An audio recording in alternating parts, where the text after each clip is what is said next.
we found out a couple of interesting things that might be true or false or both. Let's see what you think. Here's what you think. Here's what I found. So it's either a true or a false, and we'll say what it is.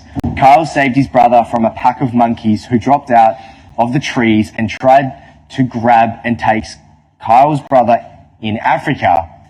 Okay, I'll read the second one. I'll read the second one.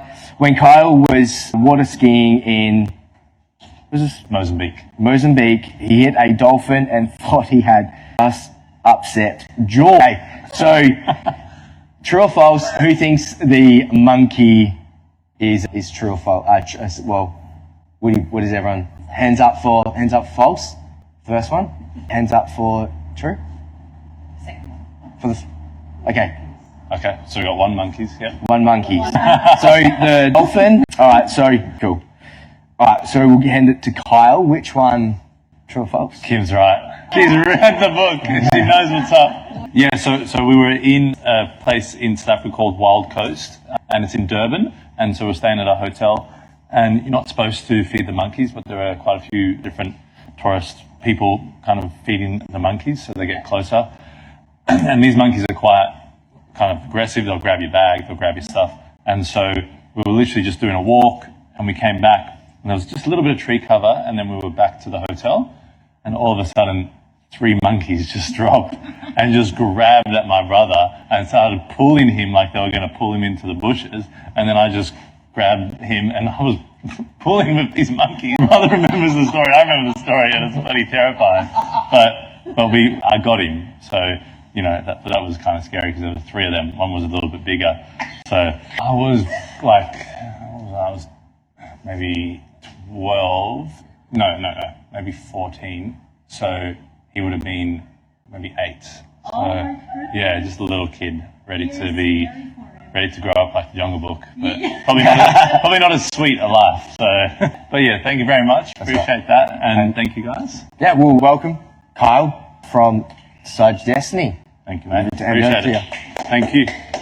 And yeah, look, some books tell a lot of truth in essence. Other stories, like Jungle Book, I don't think the monkey story would have been good for my brother. So there you go. But today, what I'm doing a talk on is definitiveness of destiny. So when you hear the word definitiveness, you know, it's certainty, it's truth.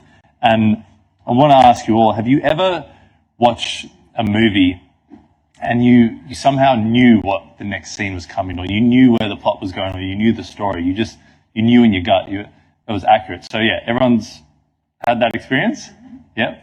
So, and you know, I've had that experience before, and I would call that the inner voice, our own like soul's verification code, where we go, no, I meet this person, know straight away that they're authentic. They are who they say they are.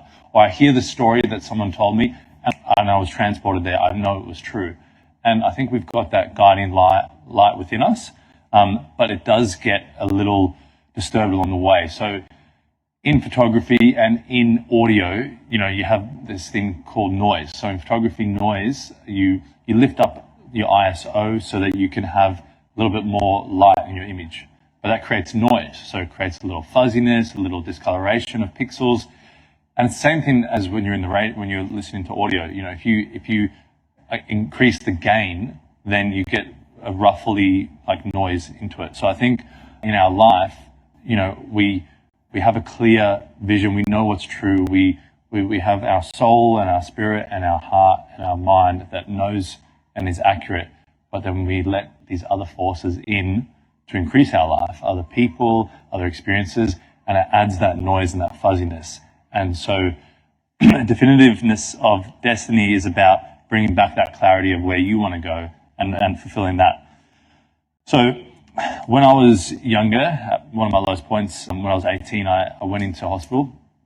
I had about a 33% chance of surviving when I went into hospital, and I was put into an induced coma. My family were told that I wasn't going to make it through the night. Made it through the night, came out of coma 7 days later, and spent about 6 weeks in hospital recovering. And on one of the days, I was, you know, walking in my lovely gown, to the bathroom, and this older man was walking in his lovely gown past me, and yeah, it was, yeah, you know, they get the fashion right in that place. So, and he announced to me, and he looked at me, and he just said, "I also thought I was invincible when I was your age." And I wasn't talking about anything, nothing was said, but he just kind of announced that. And like, you know, I was in hospital, deflated, like, you know, despaired, like no real energy, no real juice in my life. But that just, I was so pissed off by that comment. And it wasn't that I didn't like what he said, it's that I just knew that it wasn't true. I knew within me that I am invincible. I'm an invincible spiritual being. And I believe we are all invincible spiritual beings. And so it was one of those moments, like watching the movie when you know the next scene that's coming. It was like I knew, like I was furious because I was like, that's not true. Like what you're saying is not true. And I don't know what he thought. I don't know what life experience he had, but that's what he shared. And it was just one of those experiences that you just know is not true. And being an invincible spiritual being, you know, getting in touch with your soul and your life experience and really knowing who you are inside without fear of failure, without fear of, oh, I've got to go, you know, I get knocked down, how am I going to, you know, and our mind gets into it, and it builds all these things and all these stories and all these barriers. But if we know, hey, get up. If we know what a baby knows, you know, get up again, get up again, get up again.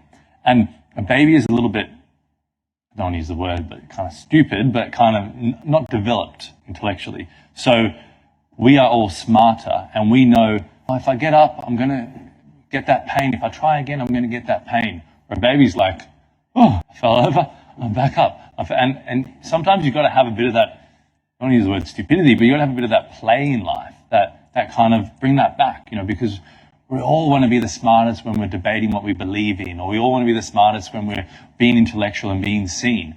But sometimes you just need to bring a bit of that play, bring a bit of that youth back into your life and go, no, I'm going to try again. I know you said this can't be, but I'm going to try again. I know you said this won't work, but I'm going to try a different way. I'm going to see a different way. So that is something that's really important. Now, when we're working out, you know, our destiny, purpose comes into play. You know, so what's our purpose? What's our purpose of why we believe we're here? And I think for me, you know, I was staring death in the face at the age of 18. So I had to think about purpose. I had to think about destiny. I had to think about legacy, you know, from the age of 18, which is probably a bit strange because you're not thinking of those things at that age. But I had to go, well, look, yeah, it's very clear that through multiple near-death experiences, it could be all gone tomorrow. So what am I living for? And I think the most important thing for me was the integrity of my soul. That was the most important part of my purpose. And so what is purpose? Like if you look at an artwork and you wonder, what's the purpose of this artwork? You know, so some people might look at it and go, its purpose is to make me sad, or its purpose is to bring out emotion, or its purpose is for me to comment on it. And all those things might be true, but what I really believe the purpose of art is to express itself. And what I believe our purpose is to express ourselves. And that comes back to finding our true core of why we're here and what our destiny is. So one of the things along the way when you're going out to decide your destiny, it's easy getting started. You know, it's easy being coached. It's fun to be coached. It's fun to do a bit of personal growth. It's fun. It's enjoyable. It's pleasurable, you know.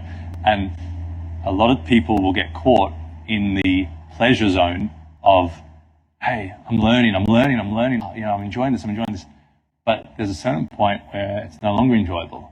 And I've been rejected 10 times. And you're telling me I've got to show up for an 11th time? You know, so a lot of people ride the wave of being coached, of personal growth, of learning to the enjoyable. I feel good. It's giving me feel goods, you know. But once those feel goods run out, then they go back to their old ways, their old habits, their old beliefs.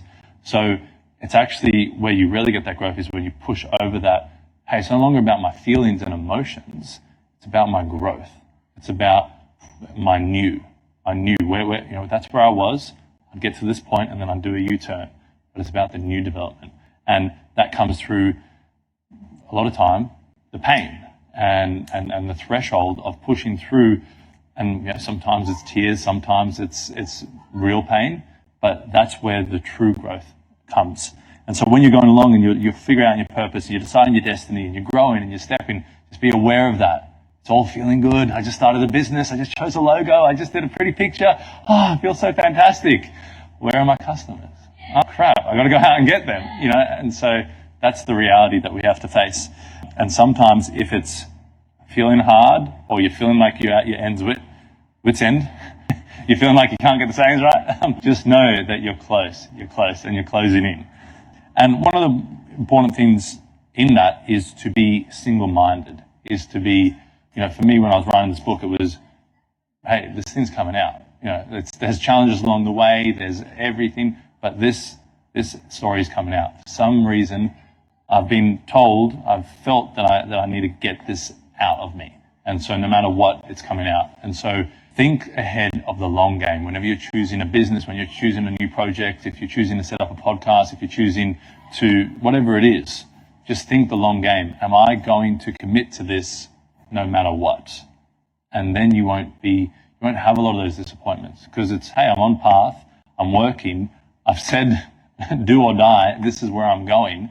So yeah, there'll be disappointments along the way, there'll be setbacks, there'll be one step back and two steps forward, but I know that's the goal, that's the end point, no matter what. So you really can't beat me here, and that's the point of it. Now, in this workbook that I've given you, it's the first 3 chapters of Decide Your Destiny, and what I'd love you guys to do, this workbook is yours, take it, but please do fill out the exercises. So a lot of the first 3 exercises are your own work, working out, the 5 resourceful lessons that you learned in your youth. Kids have a lot to teach us. They're boundless. They know how to get back up. They are curious. They're engaged with life. And then as we get a bit older and we get a few knocks, we kind of get less and less engaged with life, and we lose less and less of that glint in our eyes. And so that's what I want you to do, is to be able to bring that back by going back. And it's not about going, because a lot of it is waiting for the experts to tell us what to do, or waiting for so-and-so to tell us what to do, or how should I live my life, or where should I put my trust in my money, in my health, in this and that. This is about you going back in your destiny so far and working out, wait, what were the 5 resourceful lessons that I learned in my youth? I was persistent. I kept going. I kept asking, for this, and then eventually, mom and dad crumbled and they gave me what I wanted. Okay, where can that help me in my life going forward? And then another chapter in there is setting up your cosmic goal, your cosmic vision. So what's that big goal that's going to pull you forward, going to pull you through everything that you're going through? So we can learn a lot from our younger generation kids, but we can also learn a lot from what has worked in the past. Now, we also need to learn from mentors and plug in areas that we haven't developed in. And that's where I'm not saying take everything that you've learned in your life and take it forward. Take the lessons that have really actually pushed you forward. And don't take the old into the new. Another key point is don't take the old experiences into the new experiences. If you had a bad relationship and you had fights and they were around these 3 things, you actually never cleaned up your area. You don't want to take, I never clean up my area into the new relationship. And you don't want to take, I have this reality because I had a pain, I had an experience where when I'm not feeling heard, then I lash out. Well, you don't want to take that experience into the new, into the new thing. And it's like, I heard someone who said, that they don't get coaches anymore, they don't get mentors, because they had one experience of one coach who ripped them off.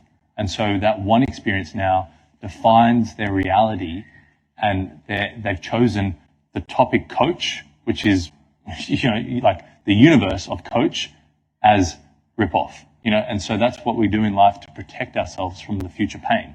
So let's just be aware of not doing that, but also look back into your life, because you get it's a lot more real. I can listen to this person's story, I can listen to that person's story and learn the 5 key characteristics, but why don't I learn the 5 key characteristics I had in my youth that really helped me along my way?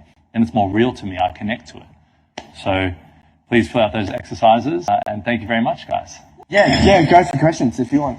So what What 2 or 3 things do you do every day that brings you back to your own clarity? Yeah. So 2 or 3 things. The first thing is reading back my goals, and we've all been talking about doing your vision, and we're all doing our business plans at the moment and doing those sorts of things. So it's writing it down, but not just writing it down back in the filing cabinet, putting it away, choosing to read it out every day and bring it back into the day. So I guess journaling, writing, a journal that you can actually write your goals down in is really important. And you can also write your successes for the day, your wins. What are some of those things? Because we don't actually really pay a lot of attention to that. And that's something that me personally I've had to work on. It's probably a weak area in my life is actually looking at, what did I do right today? What little things did I do right, rather than just be going shooting so far ahead. The other thing would be like coaching, learning, mentorship every day. So just getting some form of coaching, even if it's a program that you got years ago and you want to go back in it and you've already watched it, but you go back in it a second time and you're in a new space of time. You're a new person now. So you go back in and it's like watching a movie or listening to a book or reading a book again. Or even going to a place that you've gone to in the past. You start seeing different things that you didn't quite see the last time. So coaching is another one. And I think the other one would be probably just having a group like peers, like you guys, my peers that I'm going along, and there's areas that you're ahead and there's areas that I'm over here doing, and we just kind of chat about what we're doing. And, I want to do that. I want to try that. Oh, no, that's not for me. But at least I can close that door and go, that's not for me. So it brings clarity back into my life to have other people who are deciding their destiny. Perfect. Thank you, Kyle. Thank you. It's a good example of a excellent presentation today.